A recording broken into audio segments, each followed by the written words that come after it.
ऐसा करते हैं, जो पिछले वीडियो में जिन वेरिएबल्स की अपन ने बात की थी, है ना, उनको निकाल करके देखते हैं उनमें क्या रिलेशन आता है। ठीक है, तो स्प्रिंग मास सिस्टम लेते हैं फिर वापस। ये इसीलिए ले रहे हैं क्योंकि इसको विजुलाइज करने में थोड़ा सा आसान रहेगा। ठीक है, तो SHM का जो डिफाइनिंग कैरेक्टरिस्टिक तो ये है।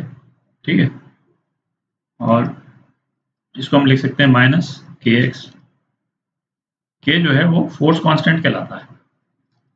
क्या? Force constant.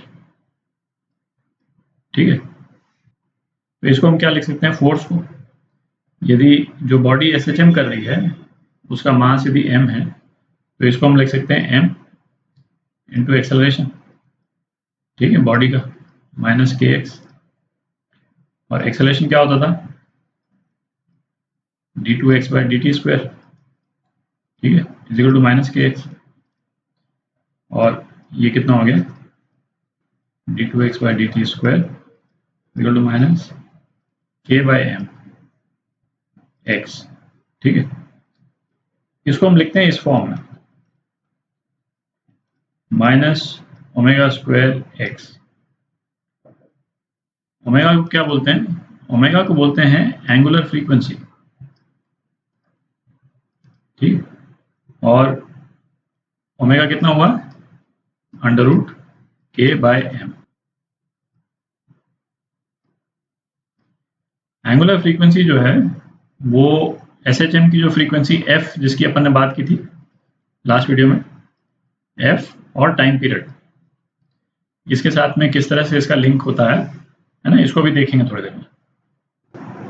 अच्छा, ये इक्वेशन जो है ये SHM की ये एक तरह से दूसरी डिफाइनिंग इक्वेशन है। पहली तो ये हो गई,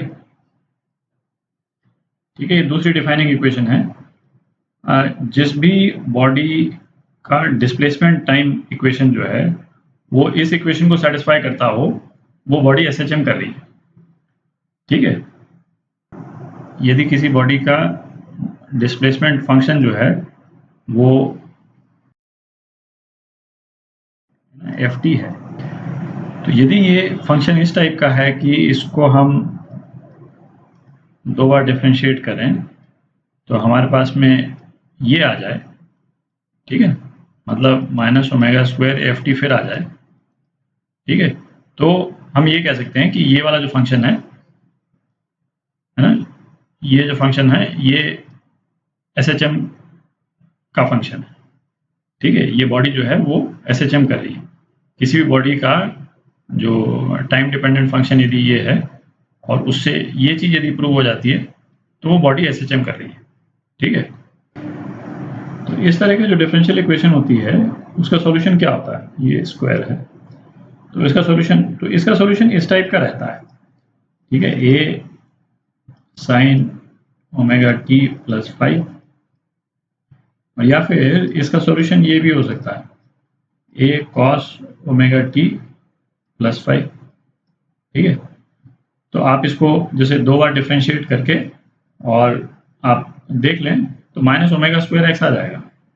ठीक है, इसको भी कर सकते हैं और इसको भी कर सकते हैं। तो ये दोनों ही इक्वेशंस जो हैं वो इस फंक्शन को, इस इक्वेशन को सेटिस्फाई करती है। ठीक है, इसमें दो वेरिएबल हैं जो कि इसमें नहीं है। ठीक है, एक तो ये फाई है और दूसरा एम्पलीट्यूड है ए। ठीक है, इस फाई को फेज कांस्टेंट बोलते हैं, फेज कांस्टेंट। इसको अपन बिल्कुल सेपरेटली डिस्कस करेंगे, है ना, ये अपने आप में एक टॉपिक है, तो इसको मैं अभी हटा देता हूँ, है ना। अपन अभी जो बाकी चीज़ें हैं उस पर अपने कॉन्सेप्ट पहले अपन क्लियर कर लें और उसके बाद में फेज कांस्टेंट को तो अलग से डिस्कस करेंगे। तो इसको मैं अभी, ये फाई को मैं अभी हटा देता हूँ। ठीक है, अच्छा, दूसरा हो गया एम्पलीट्यूड। तो एम्पलीट्यूड जो है वो इस इक्वेशन से नहीं आ रहा है। एम्पलीट्यूड तो हमने जैसे इनिशियली हमने बॉडी को कितना मूव किया था, जैसे एक ही स्प्रिंग में एम्पलीट्यूड तो हम कुछ भी दे सकते हैं। यदि बॉडी को हमने इनिशियली इतना यदि एम्पलीट्यूड दिया तो बॉडी का मैक्सिमम एम्पलीट्यूड a1 रहेगा। ठीक है, बॉडी को हम चाहें तो हम यहाँ तक भी हम खींच करके फिर छोड़ सकते हैं, है ना, तो एम्पलीट्यूड a2 हो जाएगा। बॉडी को इनिशियल एम्पलीट्यूड हम डिस्प्लेसमेंट कितना देते हैं, जो जो उसका एम्पलीट्यूड डिफाइन हो जाएगा, उससे ये ओमेगा पे कोई फर्क नहीं पड़ता है, ठीक है, और बाकी इक्वेशन पे उससे कोई फर्क नहीं पड़ता है, ठीक है। तो ये एम्पलीट्यूड जो है वो एक तरह से बाउंड्री कंडीशन है ना, जो जैसे at t equal to zero displacement क्या है, जैसे ना ए कॉस ओमेगा टी, तो टी इजिकल टू जीरो पे डिस्प्लेसमेंट जो है, हमने बॉडी को जो भी डिस्प्लेसमेंट दिया होगा वो मैक्सिमम डिस्प्लेसमेंट हो जाएगा एक तरह, ठीक है। ए कॉस ओमेगा टी को मैं इक्वेशन मान लेता हूँ, है ना, और फिर वेलोसिटी और एक्सेलरेशन इन दोनों को निकालते हैं। तो हमने इस वाली इक्वेशन का ये सॉल्यूशन रिटेन कर लिया। अपन चाहते तो ए साइन ओमेगा टी भी ले सकते थे, उससे भी सेम ही सॉल्यूशन निकलता, कोई फर्क नहीं पड़ता उससे, ठीक है। तो अब वेलोसिटी निकालते हैं, वेलोसिटी ऑफ द बॉडी किसी एक टाइम टी पे। तो वेलोसिटी क्या होती थी, dx बाई डी टी, ठीक है। तो कितना हो जाएगा, minus A omega sine omega t, ठीक है। और एक एक्सेलरेशन की इक्वेशन भी लिख लेता हूँ, और उसके बाद में फिर अपन इन तीनों वेरिएबल्स को एक साथ में देखेंगे, ठीक है। तो एक्सेलरेशन क्या हो गया, d v by d t. तो इसको एक और बार डिफरेंशिएट कर देते हैं, तो minus A omega square cos omega t, ठीक है। इसको हम ये भी लिख सकते हैं minus omega square x, acceleration जो है इसको ये भी लिख सकते हैं माइनस ओमेगा स्क्वायर एक्स। अच्छा, अब आप देखें इसमें पहली इक्वेशन है, डिस्प्लेसमेंट जो है वो हम किसी भी टाइम पे हम डिस्प्लेसमेंट निकाल सकते हैं इस इक्वेशन को यूज करके, ठीक है। इसमें किसी भी टाइम पे हम वेलोसिटी निकाल सकते हैं इस इक्वेशन को यूज करके, ठीक है। इक्वेशन 3 से किसी भी टाइम पे बॉडी का एक्सेलरेशन हम निकाल सकते हैं, और इस इक्वेशन 4 से किसी भी डिस्प्लेसमेंट पे बॉडी का एक्सेलरेशन निकाल सकते हैं। तो बॉडी का एक्सेलरेशन हम टाइम पे भी निकाल सकते हैं, डिस्प्लेसमेंट पे भी निकाल सकते हैं। वेलोसिटी जो है वो हम इस इक्वेशन में केवल किसी एक स्पेसिफिक टाइम पे हम निकाल पा रहे हैं, ठीक है। तो ऐसा करते हैं कि वेलोसिटी को, जैसे यहाँ पे हमारे पास में एक्सेलरेशन हमने निकाल लिया केवल डिस्प्लेसमेंट पे, ठीक है। तो वेलोसिटी का भी एक रिलेशन हमारे पास में रहना चाहिए, है ना, यूजफुल रहता है कि किसी पर्टिकुलर डिस्प्लेसमेंट पे यदि सपोज हम पूछ लें कि भाई यहाँ से इसका जैसे टोटल एम्पलीट्यूड तो सपोज है जो भी है कि नहीं 10 सेंटीमीटर, और यदि पूछ लें कि भाई यहाँ से 2 सेंटीमीटर दूर क्या वेलोसिटी होगी, तो वो निकालनी आनी चाहिए, ठीक है।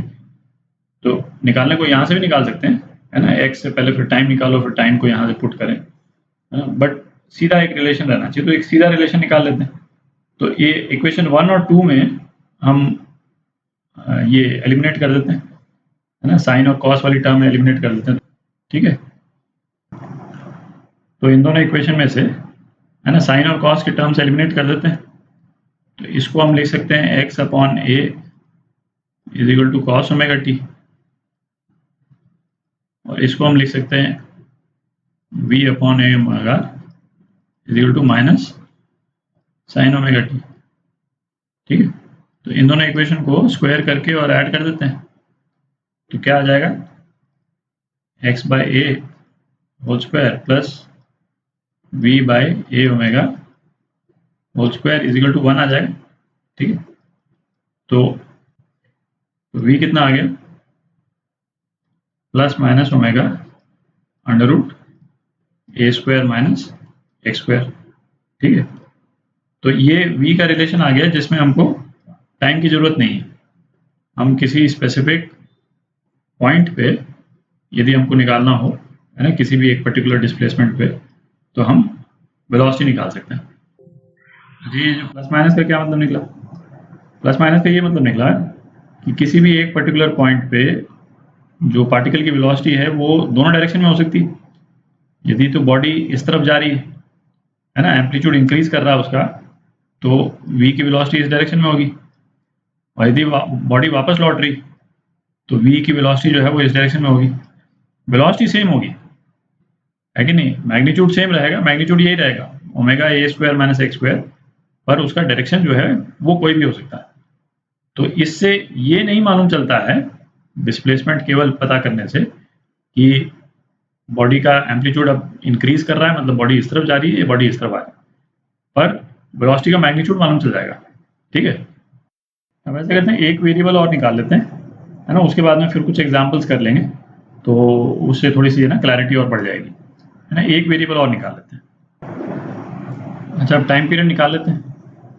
तो टाइम पीरियड क्या था, अपन ने क्या डिस्कस किया था कि बॉडी कहीं से भी शुरू हो और वापस उसी जगह पहुंच जाए, है ना, यहाँ जाए और बॉडी वापस पहुंच जाए, तो इसको वहाँ, यहाँ से वहाँ जाने और वापस आने में जितना टाइम लगे उसको टाइम पीरियड बोलते हैं। ठीक है, अपन चाहे तो बीच से भी शुरू कर सकते हैं, यहाँ से भी शुरू कर सकते हैं। ठीक है, यहाँ से शुरू करेंगे तो टाइम पीरियड कैलकुलेट करने के लिए हम इधर जाएंगे, ठीक है, फिर यहाँ से इधर गए और फिर वापस आ गए। ठीक है, तो मतलब सेम डायरेक्शन में वापस लौटना है ना। ये नहीं कि बस यहाँ से गए और वापस गए, मतलब है ना, ये नहीं करना है कि मतलब इधर से करके और वापस इधर आ गए तो ये टाइम पीरियड, ये टाइम पीरियड नहीं है ना। पूरा साइकिल लेकर के और फिर वापस आ पाए तो ये टाइम पीरियड। ठीक है, तो टाइम पीरियड निकालते हैं। अच्छा, कॉस फंक्शन पीरियोडिक फंक्शन होता है। ठीक है, अच्छा, जैसे किसी भी जनरल पीरियोडिक फंक्शन को हम इस टाइप से लिख देते हैं। ठीक है, पीरियोडिक फंक्शन का मतलब क्या हुआ कि रिपीट कर रहा है अपने आप को, ये रिपीट कर रहा है। तो एक ना जनरल पीरियोडिक फंक्शन यदि मैं बना दूं,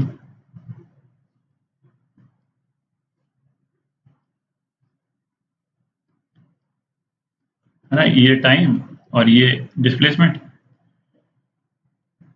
तो ये जो है एसएचएम तो नहीं है बट पीरियोडिक फंक्शन है ना, सेम फंक्शन रिपीट हो रहा है बार बार बार बार।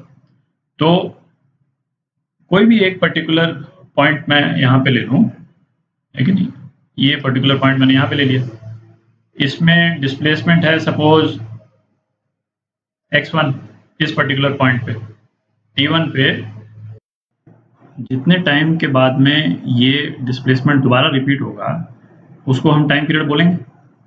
ठीक है, तो जैसे इस वाले फंक्शन का ये दोबारा कब रिपीट हुआ, ये यहाँ पे दोबारा रिपीट हुआ, ये फिर x1 आ गया। ठीक है, तो इसको हम टाइम पीरियड बोलेंगे। ये यदि t2 है तो t2 माइनस t1 जो है टाइम पीरियड हो गया। तो x जो है रिपीट कर रहा है, तो शुरू में जैसे x1 जो है वो ft1 था, तो x1 दोबारा कब आया, ft1 प्लस टाइम पीरियड के बाद में आया। ठीक है, ये तो क्लियर। तो इसी टाइप से ये cos ओमेगा t फंक्शन जो है दोबारा कब रिपीट होगा, सेम वैल्यू, है ना। सपोज किसी एक पर्टिकुलर टाइम पे इसकी वैल्यू x1 है, तो ये x1 दोबारा कब रिपीट होगी, ये x1 दोबारा रिपीट होगी a cos omega t plus 2 पाई पे रिपीट होगी। ये तो क्लियर ही। ठीक है, तो अब इसको ऐसा करते हैं, ओमेगा कॉमन ले लेते हैं, t plus 2 pi by omega. ठीक है, तो ये t plus 2 pi by omega पे रिपीट कर रहा है। ठीक है, तो 2 पाई बाय ओमेगा क्या हो गया, टाइम पीरियड हो गया। ठीक है, इसको इससे आप कंपेयर करें, है ना, तो सिंपल हार्मोनिक मोशन का जो टाइम पीरियड है वो 2 पाई बाई ओमेगा हो गया। ठीक है, और ओमेगा क्या होता था, ये अपन शुरू में देख चुके हैं, ओमेगा होता था अंडर रूट के बाय एम। ठीक है, तो टाइम पीरियड क्या हो गया किसी भी पीरियोडिक फंक्शन का 2 pi under root m by k. ठीक है, तो ये भी इंपॉर्टेंट रिलेशन है, तो ये एक इंपॉर्टेंट रिलेशन है कि नहीं, इसको अपन ध्यान में रखें।